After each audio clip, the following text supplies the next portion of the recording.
अस्सलाम वालेकुम स्टूडेंट्स, उम्मीद करता हूँ आप खैरियत से होंगे। जी स्टूडेंट्स, आपका जो इंग्लिश का बोर्ड का पेपर होगा या आपके अभी दिसंबर टेस्ट भी हो रहे हैं, तो ये देखें आपका इंग्लिश में पहली बार एक लॉन्ग क्वेश्चन ऐड हुआ है। मतलब पहले सिर्फ ये शॉर्ट होते थे बोर्ड में, अब की बार एक लॉन्ग भी आएगा इस तरह। यानी क्वेश्चन नंबर 2 जो है उसका बी पार्ट है। ये दो लॉन्ग दिए होंगे, उनमें से एक लॉन्ग क्वेश्चन करना होगा और ये 4 नंबर का होगा, ठीक है। तो ये 4 नंबर का है। अब इसके लिए बेटा मैंने, यानी आप कोई भी एक क्वेश्चन उठाएं और ये एक आंसर लिख दें। आप ये अपने टीचर को भी चेक करवा सकते हैं। मतलब मैंने क्या किया है एक्चुअली, तो इस प्ले के अंदर 11 क्वेश्चन है, ठीक है। तो ये 11 क्वेश्चन है। अब मैंने इन 11 में से ये एक इस तरह लिखा है कि ये आप कोई से भी क्वेश्चन का आंसर लिख देंगे तो आपका आंसर ठीक हो जाएगा, ठीक है। तो लेकिन बेटा ये बता दूं कि इस ये उन बच्चों के लिए है जो मतलब जिन्होंने अभी तक ये सारे तैयार नहीं किए, ठीक है। क्योंकि इसमें से 4 नहीं आएंगे, 3.5 आ जाएंगे। जाहिर है एक कमी तो होती है ना। तो अगर जो बच्चा 4 में से 4 ही लेना चाहता है तो फिर ये 11 करे। लेकिन अगर अभी तक आपने ये तैयार नहीं किए ना और आप वीडियो सुन रहे हैं, तो मैं आपको सजेस्ट करूंगा ये एक ही क्वेश्चन कर लें। और अगर आपको ये देख के बहुत बड़ा भी लग रहा है तो वो परेशान ना हो। मैं इस वीडियो में आपको याद करवाने वाला हूँ, मतलब सिर्फ ये नहीं दिखाने वाला कि ये कर लो, आपको याद करवाऊंगा। मैंने पिक्चर वगैरह लिए हैं इसी से रिलेटेड। आपको मतलब ये मेरी गारंटी है, आप वीडियो सुनेंगे आपको ये याद हो जाएगा, ठीक है। तो वीडियो सुनने से याद हो जाएगा। लेकिन अगर आप मतलब कहते हैं कि सर हमने तो भाई हम तो पूरे नंबर वाले हैं, हम 75 में से 75 लेने वाले हैं, तो फिर आप ऐसा करें, मैंने इसका लिंक बनाया हुआ है। ये जो 11 क्वेश्चन है इनकी वीडियो बनाई हुई है, उनका लिंक पहले कमेंट में है, वो जाके सुन ले। वो 1 घंटे की वीडियो है। ये जाहिर है 10-12 मिनट में आपका याद हो जाएगा, ठीक है। तो चलें जी, शुरू करते हैं। बेटा समझ आ गई बात। हमारा जो पेपर होगा अभी बोर्ड का, या आपका जो भी सेंड अप टेस्ट दिसंबर टेस्ट होंगे, उसमें एक आना है लॉन्ग। तो इनमें से कोई भी अपनी मर्जी का एक क्वेश्चन उठाना, क्वेश्चन लिखना और ये लिख देना है, ठीक है। अब ये लिखना है ना, तो ये मैं आपको समझाने लगा हूँ। ओके, चलिए जी शुरू करते हैं। सबसे पहली बात है हमारे पास, ये क्वेश्चन क्या है, जो भी होगा आपने आंसर ये लिखना है। एक्चुअली ये जो भी क्वेश्चन में जो जो बातें लिखी हैं ना, मैंने यहाँ लिख दी हैं। अब इसमें है क्या, ये बेटा प्ले है, ठीक है। ये प्ले है, इसका नाम है द डियर डिपार्टेड, ठीक है। क्या नाम है इसका? The dear departed. ये आपके क्वेश्चन में भी दिया होगा, यहाँ कहीं लिखा होगा डियर डिपार्टेड, लेकिन ये प्ले है आपका, ठीक है। अब ये सारा ड्रामा है प्ले का सारा, ये जो नज़र आ रहा है। अब इसमें होता क्या है ये देखें जी। The play dear departed shows that the family care more about money and things than about real love. कहते हैं कि इस ड्रामे के अंदर क्या होता है कि ये जो दो बहनें हैं और जो इसकी दूसरी फैमिली है, वो ज़्यादा पैसे के पीछे पैसे के पीछे और चीज़ों के पीछे भाग रही हैं। उनके अंदर रियल लव नहीं है। The play dear departed shows that the family cares more about money and things than about real love. कि वो असली मोहब्बत से ज़्यादा पैसे और चीज़ों को तरजीह देती हैं। Mr. Slaughter and Mr. Jordan act kindly in words, but their action shows greed and selfishness. देखें बेटा, ये दो बहनें हैं, मिस्टर जॉर्डन है और मिस्टर स्लाटर। तो वो इनके बारे में बता रहा है कि ये जब बातें कर रही हैं तो बड़ी मीठी मीठी कर रही होती हैं, ठीक है। इनके लफ्ज़ तो बड़े काइंड हैं, मीठे हैं।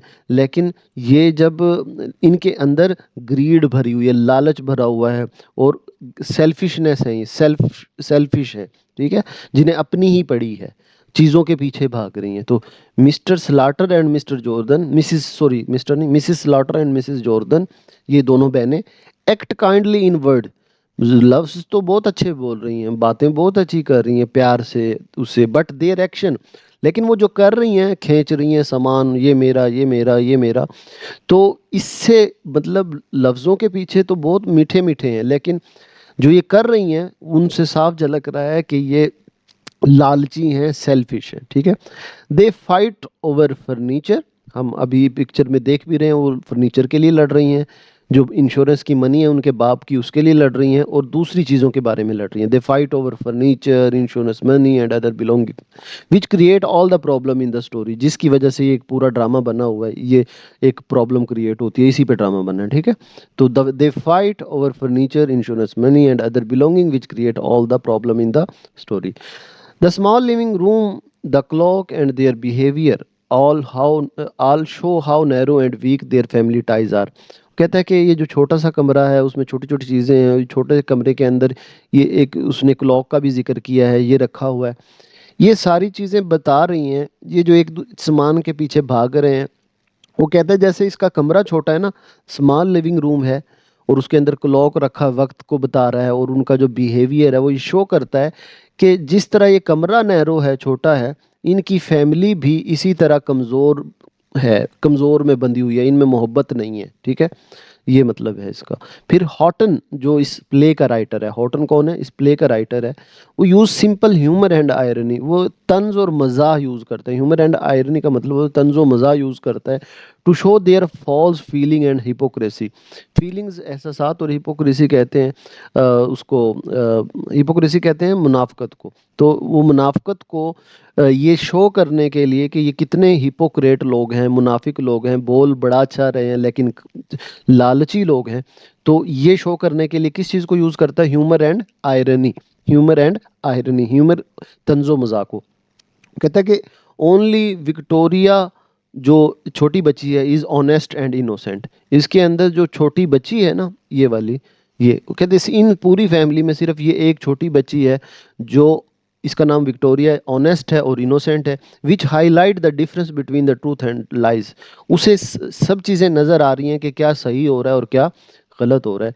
When mister Weatherby return alive their fake love is exposed.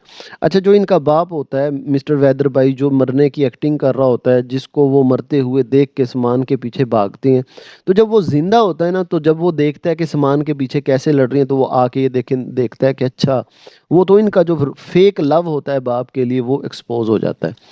When the play teach that, ये ड्रामा हमें सिखाता है कि material thing can break families. ये जो चीज़ें हैं इनके पीछे, ये फैमिलीज को ब्रेक कर देती है, तोड़ देती है। ट्रू रिस्पेक्ट, इज्जत जो है खुशियाँ लाती है, मोहब्बत हो, सिंसेरिटी हो, ये चीज़ें रिस्पेक्ट लाती हैं। The message is still important today because many family still fight over money and property. वो कहता है आज के दौर में भी ये मैसेज जो है बहुत इंपॉर्टेंट है, क्योंकि आज भी लोग पैसे और प्रॉपर्टी के लिए यही कुछ कर रहे हैं। ठीक है, तो ये बेटा हमारा एक प्ले था। इसमें आप इसको अच्छी तरह याद कर ले, मैंने कुछ समझा दिया, वीडियो एक और बार सुन लीजिएगा। ये आप किसी भी क्वेश्चन में जाके फिट कर देंगे ना, तो ये आपके उसी उसी क्वेश्चन का आंसर फिट हो जाएगा, क्योंकि पूरे प्ले का थीम एक ही है। ठीक है, तो आपके 4 में से 3.5 मार्क्स आ जाएंगे। उम्मीद है वीडियो अच्छी लगी होगी बेटा। अपना ख्याल रखिएगा। अल्लाह हाफिज़। आज मैं आपको द डियर डिपार्टेड पूरा प्ले एक छोटी सी दिलचस्प कहानी की शक्ल में सुनाने वाला हूं। इस कहानी में मैंने तस्वीरों का भी इस्तेमाल किया है ताकि आपको पूरी सूरत हाल आंखों के सामने दिखाई दे।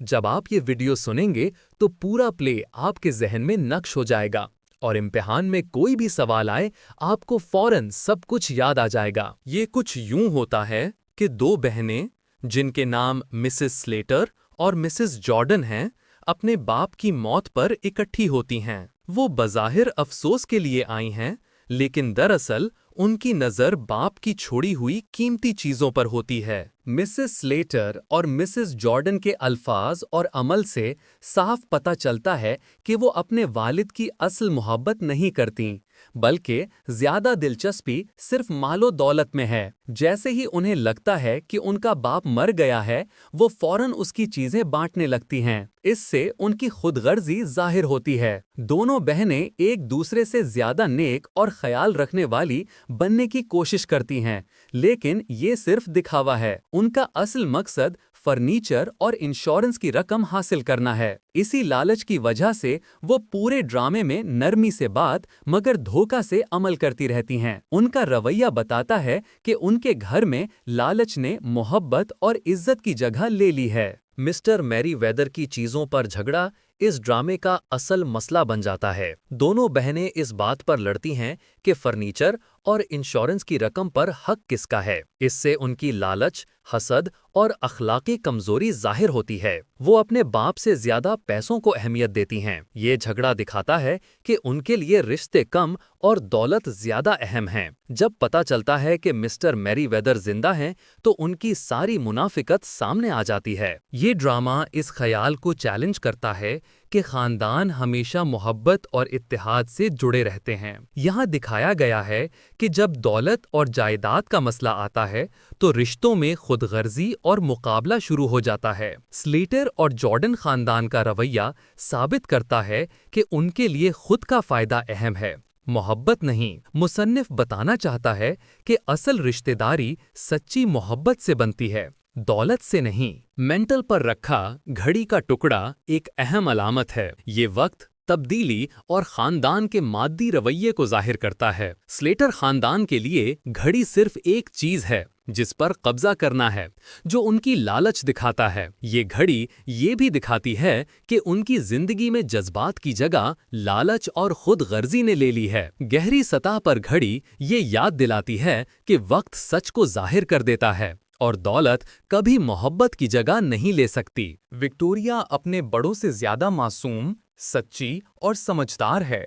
वो अपनी माँ के लालच से परेशान होती है और उनकी गलत बातों पर सवाल भी करती है। जब पता चलता है कि उसका दादा जिंदा है तो वो सबसे ज्यादा खुश होती है। इसका रद्दे अमल दिखाता है कि नई नस्ल में अभी भी सच्चाई और अखलाक मौजूद हैं। मुसन्निफ इसके जरिए मासूमियत और हकीकत को बड़ों की मुनाफिकत के मुकाबिल रखता है। किरदार अपने अल्फाज और अमल से मुनाफिकत दिखाते हैं। वो स्याह कपड़े पहनकर झूठी गमगीनी जाहिर करते हैं। मिसेस स्लेपर कहती है कि वो अपने बाप के लिए दुरुस्त काम करना चाहती है, मगर वो चुपके से उसका फर्नीचर नीचे ले आती है। दोनों बहनें बेचारे अबा कहती हैं, मगर सोच सिर्फ पैसों और चीजों की करती हैं। उनकी जबान मोहब्बत दिखाती है, मगर अमल लालच। ड्रामा एक छोटे से कमरे में होता है, जिससे किरदारों के दरमियान तनाव बढ़ जाता है। तंग जगह की वजह से उनकी लड़ाइयाँ और लालच जल्द सामने आ जाता है।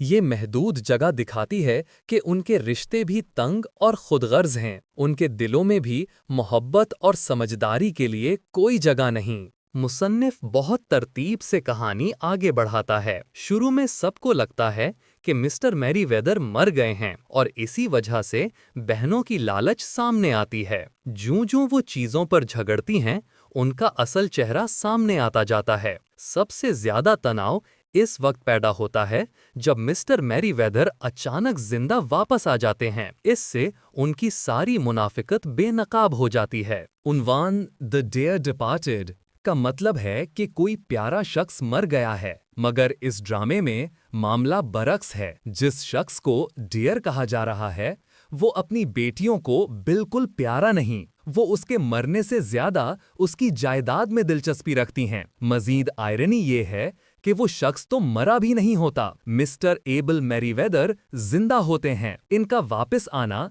बेटियों की लालच, झूठ और शर्मिंदगी जाहिर कर देता है।